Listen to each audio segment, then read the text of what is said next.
Palavra de fé, palavra de cura, palavra de bênçãos, palavra de ensinamento, palavra do dia com o pastor Adalto Mateus Vitória.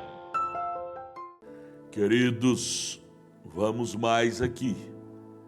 São Mateus, que coisa linda. A Bíblia é uma fonte inesgotável.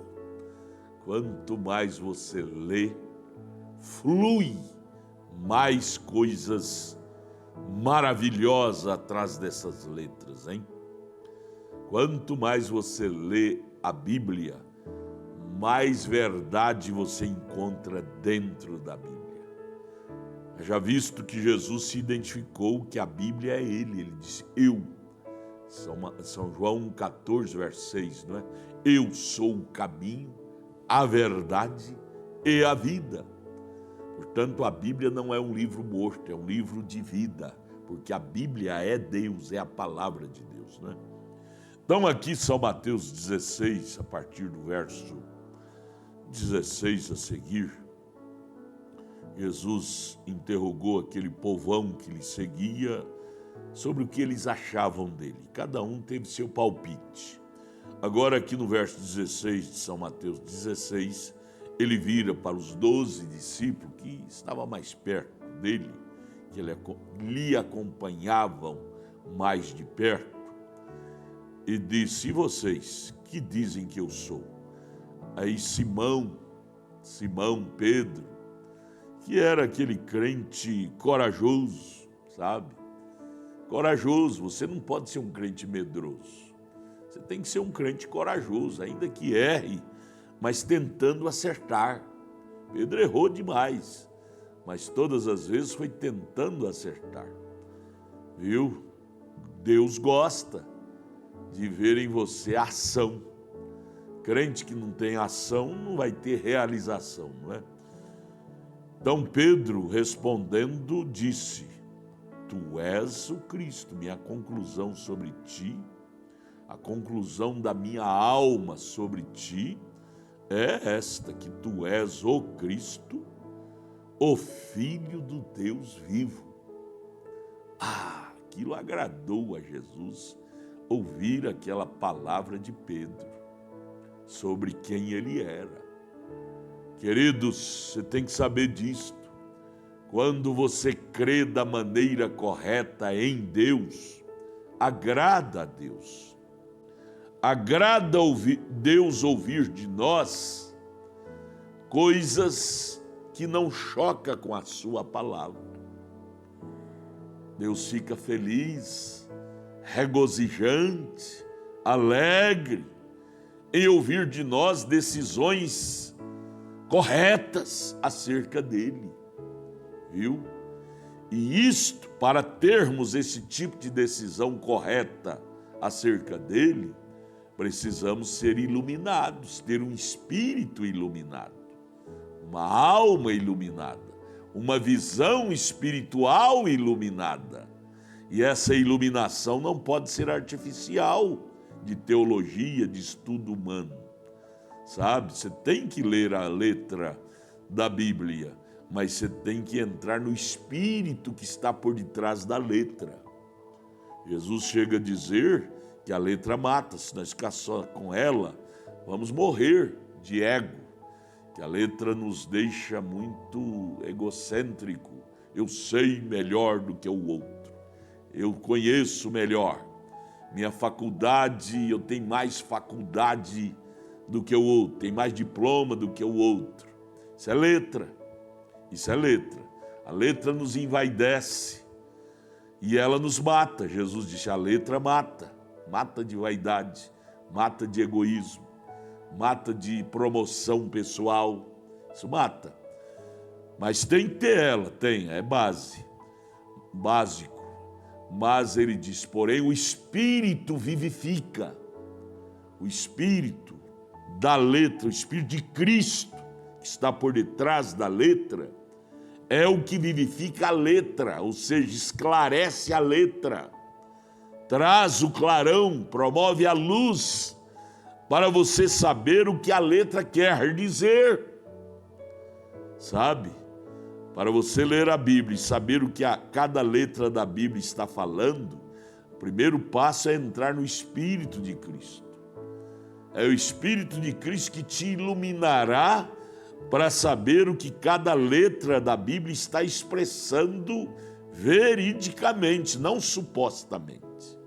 Se você não entrar no Espírito de Cristo para te iluminar, ler a Bíblia, você vai ser um crente cheio de suposição.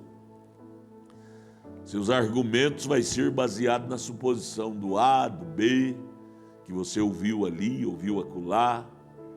E suposições humanas nem sempre são corretas, porque suposição humana muitas vezes são por conveniência. Torcem a letra para satisfazer nossos apetites. E nem sempre nossos apetites, nossos gostos da nossa carne agrada a Deus. Sabia disso? Coríntios 15, verso 50. Carne e sangue não herdam o reino de Deus. Davi fala no Salmo 66, verso 18. Se eu atentar para a iniquidade da minha carne, Deus não me ouvirá. Iníqua, nossa carne é cheia de desejos iníquos, maléficos, sabe? Gosto, maneiras, sabe? Então, você precisa checar se o Espírito que está em você é o Espírito de Cristo. A Bíblia nos convida a fazermos um transplante de espírito. Lá em Ezequiel capítulo 36, a Bíblia nos chama para fazermos um transplante de coração, um transplante de espírito. Ela nos promete em Deus nos dar um novo espírito, um novo coração, ou seja, uma nova regência do nosso homem interior. Nós nascemos com uma regência carnal, pelo nascimento carnal, que herdamos de nosso pai, de nossa mãe, de nossos avós, nossa raiz genealógica humana. E esta raiz genealógica humana, ela tem que ser eliminada de nós no novo nascimento. João 3,3. Jesus disse para Nicodemos: Nicodemos, você só tem a letra, Nicodemos. Por isso que você não me conhece. Você, sendo um grande pastor de uma das maiores sinagogas aqui de Israel, você ainda me olha, me conhece de uma forma carnal. Você é doutor em teologia, mestre dos mestres, Nicodemos. Mas você ainda está sendo regido pelo seu primeiro nascimento. E o seu primeiro nascimento é mundano, é carnal. Você herdou isso, suas tradições de seus ancestrais humanos. Você precisa nascer de novo do seu espírito para você herdar uma nova genealogia que vem do Pai Celestial, para você ter visão do Pai Celestial. Você ainda está tendo a visão do Pai terreno, do Pai humano, do Pai teologia humana, estudo humano. Você precisa ter um novo nascimento, trocar de pai, trocar de genealogia, trocar de genética espiritual, abandonando esse primeiro espírito, essa primeira regência e entrando no novo espírito. Ezequiel 36, eu vos darei um novo coração, um novo espírito, e colocarei o meu espírito nesse novo espírito seu. Isto sim, queridos, é cristianismo. Fora disto, é carnalidade. Temos um monte de gente hoje dizendo que são cristãos, mas tudo com velho nascimento. Primeiro nascimento, carnais, interpretações da Bíblia de forma carnal. Por isso que temos esse monte de religião na terra, e cada um puxando sardinha para o seu prato e brigando com a outra. Você é falso, eu sou verdadeiro. Isso é tudo egocentrismo. brigando por causa do seu ponto de vista, seu ego. Jesus disse: vós tendes por pai o diabo. Foi isto que Jesus falou para os sacerdotes. Ele não estava falando para leigos, não. Ele falou isso para Anás, Caifás, gente grande das sinagogas. Porque não tinham nascido de novo. Não tinha deixado o velho espírito, a velha cultura, a velha natureza que herdou de seus pais. Lembra de João Batista? Por que ele não pôde conviver com o seu pai, que era sacerdote, Zacarias? Porque ele tinha o ministério de Deus. Ele era um predestinado para ser o dedão de Deus na terra, para apontar o Messias para o povo. E se ele ficasse na escola do Zacarias, que era sacerdote, na teologia do pai dele, ele nunca estaria preparado para ser dirigido pelo sobrenatural, para introduzir o Messias. Ele teve que ir para o deserto aos 9 anos de idade, ficar a sós com Deus lá no deserto, sabe? Para Deus poder trabalhar diretamente com ele, viu? Para ele se tornar a boca de Deus, o dedo de Deus na terra.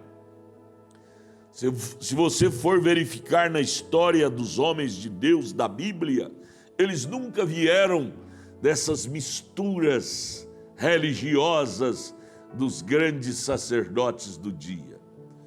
Veja, quando Jesus veio no cenário, já havia 13 denominações, 13. Hoje tem mais de 1000, não é, na terra. Mas quando Jesus veio, já tinha 13 lá na Judéia. Dos saduceus, dos heteus, não, religião dos saduceus, dos herodianos, sabe? Havia 13 denominações, 13. Cada uma puxando sardinha para o seu prato. Uma cria em ressurreição, outra já não cria, e cada um discutindo com o outro suas teses, criadas em seus seminários humanos. Mas me diga, Jesus não saiu de nenhuma delas. Não, ele foi a elas para ensinar-lhe. Lembra lá em Lucas, capítulo 2? Com 12 anos de idade, Jesus já estava lá no templo ensinando o sacerdote, discutindo. Quando Maria e José foi lá vê-lo, depois de 2 dias que não tinha visto ele mais, ele estava lá ocupado, ensinando, doutrinando os líderes. Se estava doutrinando é porque eles estavam errados. Eles estavam errados. Precisavam de ser corrigidos. João Batista, Lucas capítulo 3, diz: sendo Anás sumo sacerdote da sinagoga tal, sendo Caifás sumo sacerdote da sinagoga tal, veio no deserto a palavra de Deus a João Batista. Não veio das sinagogas, viu? Porque elas estavam enredadas. Deus não pôde levantar um líder lá dentre eles, porque eles estavam comprometidos com a política carnal, com as tradições carnais. Eles estavam presos ao seu primeiro nascimento, suas tradições humanas, de seus pais, sabe? Deus precisou de levantar um homem lá de fora, que estava desligado daquilo. Mesmo João Batista, sendo filho de Zacarias, que era o sacerdote, Deus teve que levar João Batista para o deserto para poder inserir nele a luz verdadeira, para ele poder introduzir o Messias para o povo. Sabe? Paulo nos chama lá em Hebreus: saiamos fora do arraial dos homens. Deus está fora do arraial humano. Você precisa aprender a te separar-te com Deus. Lembra de Abraão, nosso pai na fé, enquanto ele não separou de sua raiz genética humana, Elohim não pôde vir a ele lhe trazer o filho. Lembra? Gênesis capítulo 12, Deus chamou Abraão para separar de seu pai, que por fim tornou um idólatra. Terá, pai de Abraão, por fim tornou um idólatra. Então, antes que isso acontecesse, Deus já chamou Abraão: separa-te de tua família, e eu tenho uma obra para ti. Separa-te do seu primeiro nascimento. São João 3,3, a receita de Jesus. Entra no segundo nascimento, nasça em Cristo, no Espírito de Cristo, e assim você poderá ver o reino de Deus em você, não no outro, mas em você. Você precisa ver o reino de Deus em você. Que glória tem ver no outro e em você nada? Tem glória nenhuma nisto. Eu quero ver o reino de Deus em mim. Você precisa ver o reino de Deus em você, para você poder morrer seguro. Deus te abençoe. Vem, eu quero te ajudar. Entre em nossa página, pegue o endereço de nossa igreja aqui em Brasília. Venha aos nossos cultos. Todos os nossos cultos são transmitidos ao vivo aqui por esta página. Quarta noite, sexta-feira à noite, domingo, escola bíblica dominical, 8 horas da manhã. Domingo, 18 horas. Terça-feira, em nossa igreja em Taguatinga Norte, às 19 horas. Sábado, em nossa igreja em Taguatinga Norte, às 18 horas. Esteja lá conosco, ou pelo menos assista por esta página. Tudo o que queremos é te ajudar. Deus te abençoe.